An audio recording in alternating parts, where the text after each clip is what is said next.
我是家世显赫的低调上班族，刚到公司发现女友被副总儿子相中，我失恋了。更扎心的是，公司以莫须有的原因将我裁员。我靠，今天是什么倒霉日子？2年的爱情喂了狗，5年的工作付出换来了裁员，还裁到我这个公司房东头上，这破公司迟早得完蛋。和财务沟通完赔偿金额后，10分钟内手机收到到账信息，我发誓这是我进公司以来财务打款最快的一次。之前走个付款流程，一大串人批复，光财务就得过8个人，最快也得1-2天付款。现在要撵我走，直接开挂了。人事部把离职证明给了我，上面赫然写着个人原因，主动离职。哼，挺好。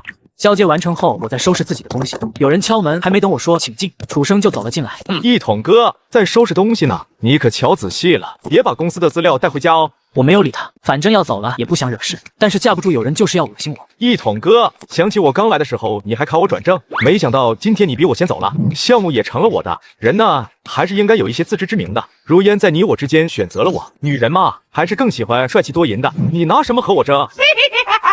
话这么说就没必要忍了，总憋着对肾不好。体检大夫和我说的，我气汹汹地瞪着他，他有点紧张，但可能觉得在公司我不会对他怎样。你可以求求我，我可以大发慈悲让你在公司洗。办公室门一关，一阵乒铃乓啷响，外面的同事都惊呆了。楚生，你抢了我女朋友，是我识人不清，我得谢谢你。你抢了我的项目还裁掉我，那是我没日没夜加班换来的。你爸是公司老板之一，你何必为难我这个勤勤恳恳的打工人呢？不过能抢走也算你的本事，可我都要走了，你还来恶心我，不可原谅。我走出办公室，同事们一个个目瞪口呆看着我。在月空间这几年，很高兴认识大家，谢谢你们。今天我要走了，给大家点了下午茶，希望大家开心，咱们后会有期。看什么看？都不用干活吗？我回到之前和柳如烟的家，这房子也是自家的物业。柳如烟把自己的东西都收走了。以前我觉得她傻傻的，没什么心机，想不到是真的傻。当初本想以普通人身份和她相处，跟她说是租的，没想到自己眼下看错了人。我把房子出租，扛着飞机出去玩了1个月，没有什么事是一场旅游解决不了的。过几天是朋友的生日，我来到了手表店。今天上班的柜姐我不认识，热情但是不殷勤，让人感觉很舒服。我正在挑选，正好有别的客人过来，我让柜姐先去接待别人，结果那2个人却直直冲我走过来。我抬头一看，乐了，是楚生和柳如烟这2货。一统哥，好久不见，我以为你被我开除觉得丢人，躲起来了呢，没想到在这里遇到你。我1没抢人家女朋友，2没抢人家的项目，3我又不恶心人，我为什么要躲起来？我打量了一下楚生，倒是你看起来气色一般，亏心事做多了，半夜睡不着了吗？不过你应该不会的，你没信。看着楚生那气变色的脸，我心情更好了，懒得搭理他们，继续挑手表。霞姐姐，帮我把那个拿过来看下。手表拿到手，还没等我仔细看，就被楚生拿了过去。胡一统，这里的手表最便宜的也得10几 K， 你消费得起吗？可别打肿脸充胖子啊！楚生说完，拿起手表比划比划，包起来，我要了。可是这位先生先……没事，给他吧，我再看看别的。然而随后的半小时，我看什么楚生都跟着，只要我看中的他都抢着要。柳如烟低声和楚生说了什么，结果楚生变本加厉，柳如烟也不敢说话了。我转了一圈没看到合适的，把你们店里新到的限量款拿出来。柜姐去保险柜里面拿来一个盒子，打开的时候我觉得我眼前都亮了，款式很有气质。这个不错，给我。这个给我，我要了。我终于是忍无可忍。楚生，你没病吧？我看上什么你要什么，你是没脑子还是没眼睛？不会自己选吗？我就和你抢，你能拿我怎么样？这新到的限量款可不便宜，你就为了和我抢花这个钱，值得吗？我苦口婆心劝道，千金难买我开心，我乐意，羡慕吗？可惜你拿我没办法，帮忙包起来吧，我和那些一起付了。楚生目不转睛看着这款手表，看起来是真的喜欢。先生你好，我们这里的东西没有质量问题，不退不换的，您看需要再考虑一下吗？楚生听到这句话犹豫了一下，就是，楚生还是好好考虑清楚吧，别出门后悔，那可没地方哭去。我在一旁好言相劝，结果我一劝倒把楚生给劝坚定了。笑话，就这么几个手表还退，看不起谁呢？此时柳如烟的脸色也不太好看。抱歉先生，您的余额不足。这一共多少啊？先生你好，打完折一共是699 K。楚生和柳如烟都吓了一跳，一脸不可置信。哇靠，要这么多啊？对嘛，挺贵的，不够就别买了，这也不能吃不能喝的，何必呢？不够再加上我的卡。几秒后，柳如烟收到了短信，差点哭出来。我瞥了一眼余额，就剩下5.19。随后，楚生拿着袋子趾高气扬走，柜姐站在那里，一脸的愧疚。真对不起啊，您喜欢的都被买走了，没事，你把那个给我包起来吧。我指着老早就看上，但就是故意没有去看的手表。柜姐非常高兴的去包装，看起来如释重负。从专柜回来，我给朋友打了电话，刚楚生那个呆瓜在你店买了小70万的手表，你要怎么谢我？朋友在电话那头开怀大笑，是吗？那可太大快人心了，我们去吃一顿大餐庆祝一下。不过你让我谢你这个包租公是不是忘记你也是股东之一了？对啊，你不说我都忘记了，那我还得谢谢这俩货。哈哈哈。晚上中介打电话问房子续租的事，我才想起来月空间租我家的办公楼到了续约的时间，但前公司并不知道那是我家的产业。老爹名下房子太多，写的是我爷爷的名字，合同是签约10年，但是每年重新谈房租。这5年公司周围的楼宇都涨了不少，但之前我觉得公司稳定比什么都强，所以这5年我一直不忍心涨租金。不过今年还是涨吧，你们裁员割到大动脉了。中介小陈对比了附近办公楼的租金，统哥，租金比之前上涨了50%，和周围的比价格也是合理的。我去和租户谈，不过也有对方毁约的风险，要不先慢慢涨，毕竟没事就按这个价，毁约不怕，他们要付毁约金，也能抵扣掉几个月租不掉的租金了。听了我的话，小陈心里有底。晚上小陈回电话说那边以为今年还是原价续约，听到我提价吓了一跳，不过对方没说不租，说要报公司审批。月空间能租就租，不能租就带别的租户去看，我是无所谓的。1周后，小陈告诉我月空间同意了，我让小陈找了个理由，让月空间负责这个事情的郭云去了一趟中介公司。郭云看着小陈电脑上的合同，随后小陈借机离开。这时一个备注月空间房东的人发来消息，之前一直没涨价，那是因为我一个好朋友的孩子在月空间上班，小伙子说了很多好话，加上这几年都困难，我也不差这几个钱。谁知道前几天那孩子被裁员了，项目还被人抢了，这样的公司就没必要讲情面了。郭云下意识地拿出了手机，把这个对话拍了。小陈回来后，两人签完合同，郭云就急匆匆走了。统哥都按照你说的安排好了。我给小陈转了红包，感谢他的配合。郭云是老员工，深得行政总监的信任，而且是个正直的人。最重要的是，房租之前都没涨价，今年他刚负责这块就涨价了，公司肯定会问责，那把责任归结到别的部门身上，总比让公司觉得自己沟通不利要好。慢慢来，先把房子过户到我的名下，好戏要开场了。这次被楚生抢走的项目，给客户安排的装修公司是他自己的关系，那边是个草台班子，做事情非常不规范，瓷砖的尺寸都不确定，就直接一个电话过来问。哇靠，我哪懂这么多？算了，反正不懂就试试。是，确定以及肯定。部门副经理陆晓是我一手提拔的，他对楚生抢了我项目的事情一直耿耿于怀。凌晨的时候，他打开了装修方发的邮件，吓了一跳，数据全都错的，每块瓷砖都小了半厘米。陆晓赶紧联系楚生，结果电话怎么打都没有人接，就连柳如烟也联系不到楚生。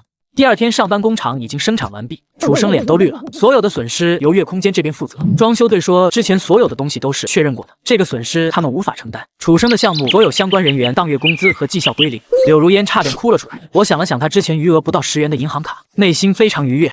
一统哥，这破部门我是一天都不想待了。你准备什么时候重启炉灶啊？我第一个投奔。我还在筹备中，确定了第一时间告诉你。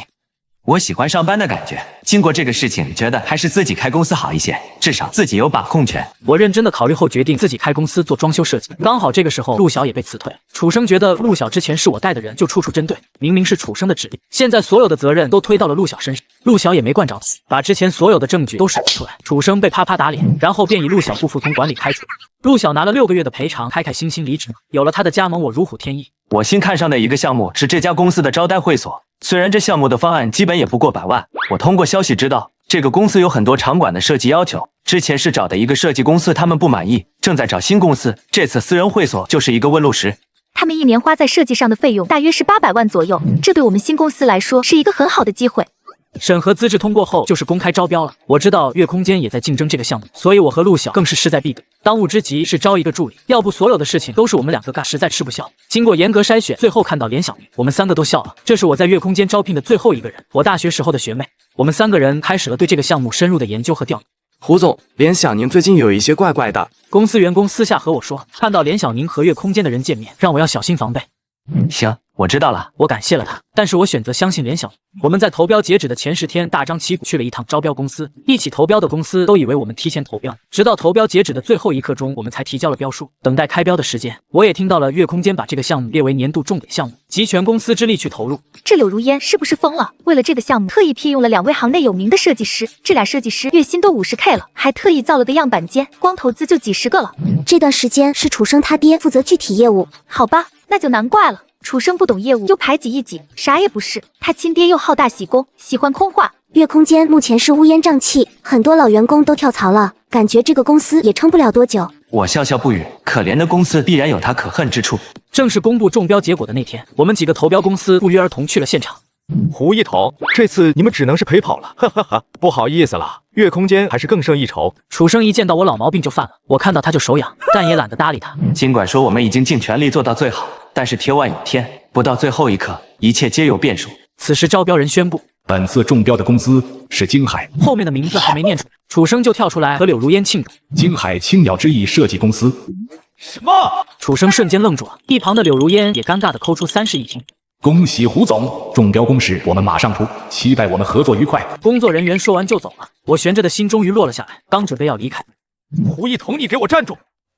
你又翻倍了？你中标金额是多少？为什么会是你中标？你们的金额明明……楚生意识到自己说了不该说的话，马上闭嘴。明明什么呀？楚生，你是想知道我的中标金额是吧？我可以告诉你，我的投标金额是65万。65万，居然只比我们报价便宜1万，为什么？为什么会这样？楚生整个人都傻了，柳如烟脸色也极为难看。楚生，你在我们公司安排人窃取商业机密，你就等着法院传票吧。说完这句话，我转身离开，留下楚生和柳如烟在震惊中蒙圈。其实这是一个老掉牙的套路，楚生让连小宁到我们公司应聘，就是为了窃取招标情报。但他不知道的是，并不是所有人都是见利忘义、视法律为无物的。连小宁面试的时候就和我坦白，并且给我看了楚生和他对话的视频，我最后才决定将计就计，故意传递错误的信息给楚生。回去后，我找律师起诉了月空间。这种官司倒未必能赔多少钱，但是我要让业内人士知道月空间的手段，偷鸡不成蚀把米。楚生用实力做到了。1个月后，我们终于通过了客户的评审，可以进入实施了。而且他们对我们的方案和能力都很满意。等这个项目完成后，后续的合同就可以签了。项目金额1000万，我们这个新公司未来1年不用为业绩发愁了。这时候传来一个消息，说月空间要举行10周年的庆典，听说有热闹可看。神奇的是，楚生居然也给我发了邀请函。最近也没啥乐子，就看看你搞什么鬼。庆典上，楚生和柳如烟高调出席，各种恭维之声不绝于耳。什么虎父无犬子后继有人，什么未来的接班人夸得非常到位，不知道的还以为他俩今天结婚。现场气氛到了最高潮，楚生代表公司上台讲话。各位来宾，我代表月空间。楚生，你是以什么身份站在月空间的周年庆典上的？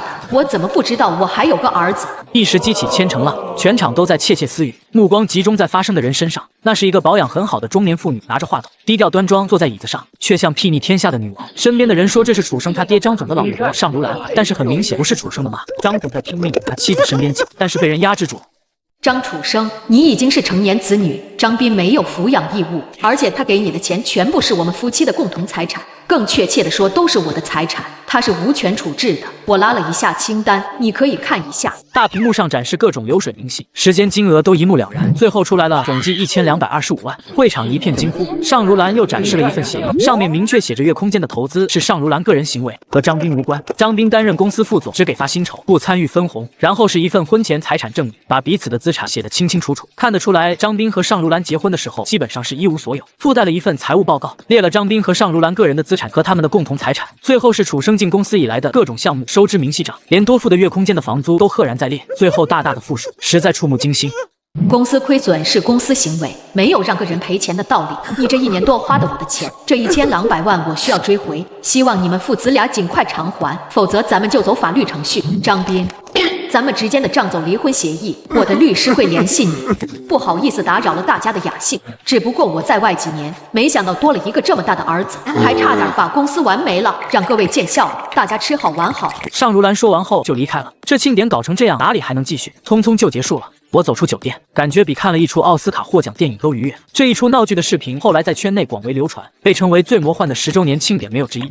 过了几天，我收到了尚如兰秘书的电话，说聊一下。私下见面的时候，尚如兰看起来亲切了很多。她觉得月空间被内耗的元气大伤，再这样下去撑不了多久。如果我感兴趣又愿意收购的话，她可以说服其他几位股东卖给我。我回去和团队商量了一下，觉得月空间还是有一定价值的，最后以一个非常优惠的价收购了月空间。虽然并入青鸟之翼，不过保持相对独立运行。柳如烟在知道公司要被收购的时候就打电话给我，我同意了见面，同时把时间地点发给了楚生。我来到约定地点，就发现不远处正好能听到我们说话的位置，坐着乔装打扮的楚生。有什么事说吧。柳如烟先是和我追忆了一番似水年华，诉说了一下过去的美好，表示了自己多么怀念，然后又说了和楚生在一起他一时鬼迷心窍，现在已经幡然悔悟，最后表示他还是希望留在月空间。他这一番话说的深情款款，看起来诚意满满，只是我却差点吐。我觉得你太优秀了，我配不上你，月空间也配不上你，你还是走吧，祝你幸福。我刚走到外面，楚生就朝柳如烟冲了过去。餐厅外尖叫声、咒骂声响彻整个店，感觉这两货不像是恋人，倒像是仇人。公司并购后，我每天忙晕头转向，在听到他们的消息已经是好几个月以后。柳如烟离开月空间以后，靠着之前的履历，开始还是有好的公司对他感兴趣，但是无一不是知道他名声后被劝退。后面半年换了5、6家公司，现在的这家公司小工资低，却总是加班。楚生把之前买的奢侈品、房产什么的能卖的都卖了，剩下的钱又过了1年的大少爷生活。没错，他们还没分手，天天就和柳如烟吵架，急眼的时候经常还动手。我祝福他们长长久久，不要再出来害人了。